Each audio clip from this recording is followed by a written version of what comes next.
Quando falamos em monarquia, a primeira coisa que nos vem em mente é o quê?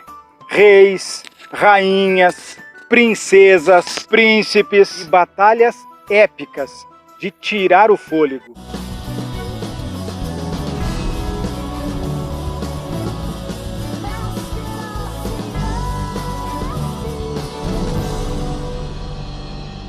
Castelos. E por falar em castelos, quero apresentar para vocês, mostrar para vocês um castelo de verdade, tá bom? Vem comigo!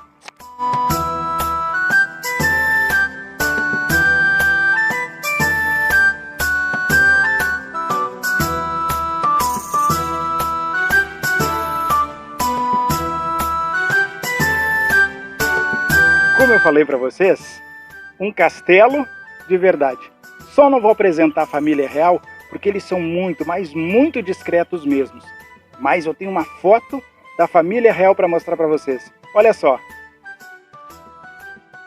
Brincadeiras à parte, agora o assunto é sério. Nós vamos falar sobre o surgimento das monarquias europeias e o seu funcionamento. Quem vai ajudar nessa tarefa é o Felipe. Ok, Felipe? Tudo certo? Ok, Bira, eu vou falar um pouco sobre o declínio da Idade Média. A Idade Média, em seus anos finais, passou por inúmeras crises, como por exemplo a peste negra, uma pandemia muito parecida com a que vivemos hoje em dia.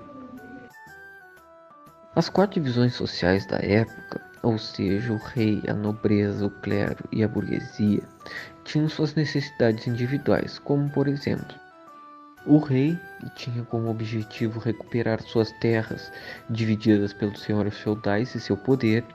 A nobreza, em apoio ao rei, tinha como objetivo manter suas terras e seus direitos já adquiridos.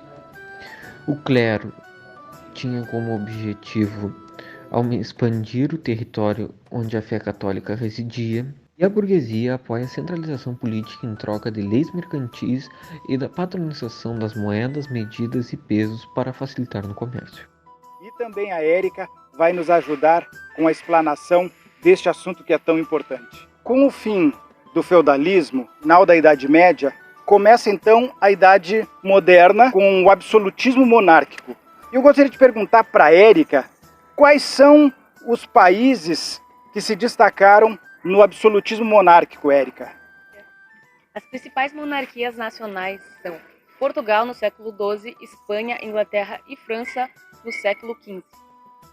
Érica, e quais as principais características desses reinos, dessas monarquias?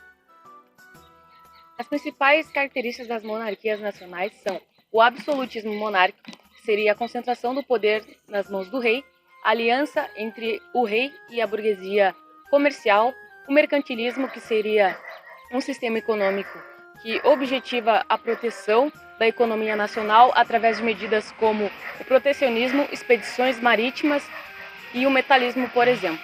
A criação de um exército nacional e a legitimação ideológica, que seria a teoria do direito divino dos reis, que era uma doutrina política e religiosa que, segundo o qual o poder dos reis era fundamentado pela vontade de Deus.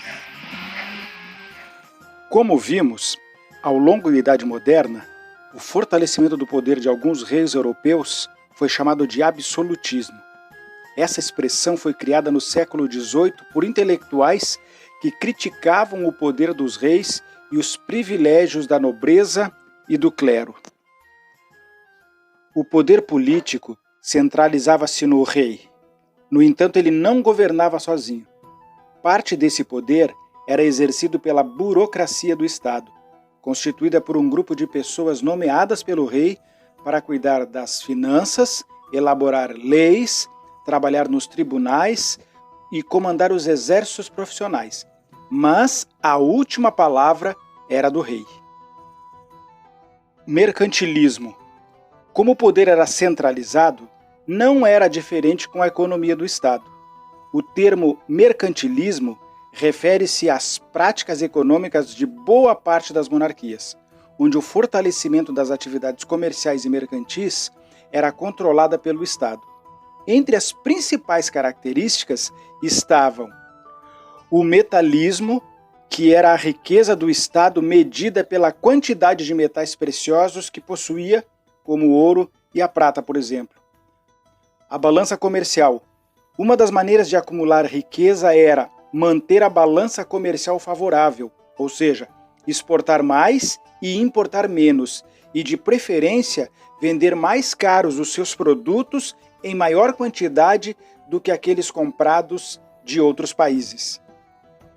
Protecionismo. Os governos absolutistas adotavam medidas para proteger seu mercado interno e de suas colônias. Assim, incentivavam a produção de manufaturados, ou seja, o trabalho manual, que levasse vantagem na concorrência com artigos estrangeiros e dificultavam a entrada de produtos feitos em outros países. Do mercantilismo ao capitalismo. A partir do século XVIII, teve início um novo momento econômico conhecido como capitalismo industrial. Este processo surgiu na Inglaterra com a Revolução Industrial. Os empresários da indústria tornaram-se figuras centrais, superando muitas vezes os comerciantes. Além disso, o trabalho assalariado foi substituindo gradativamente outras formas de trabalho, como a servidão, por exemplo.